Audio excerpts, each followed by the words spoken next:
На разходка и с Родопите намерихме едно кукуриго, паднало от космоса насред нищото.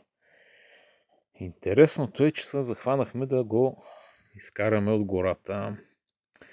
Колата беше в окаяно състояние, неразбираемо за мен как се е озовала там.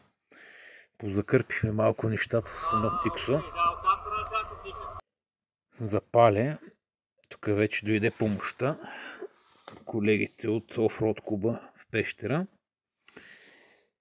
и се включиха в спасяването на закъсалия индивид. Момчето беше доста неадекватно и му оказахме голямо съдействие. Тук решихме да търкаме колата на обратно, което е дошла, за да е по-лесно, че надолу не знаехме какво ще е положението.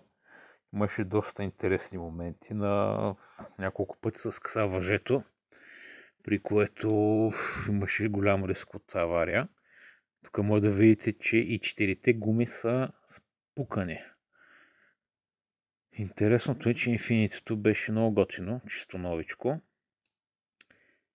Тук се обърна джипа. Време за малко селфита. Не мога да приемаме всичко на сериозно.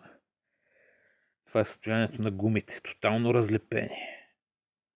Но момчето продължаваше да ги помпи и искаше да ходи до най-близката бензиностанция, след като беше изкаран.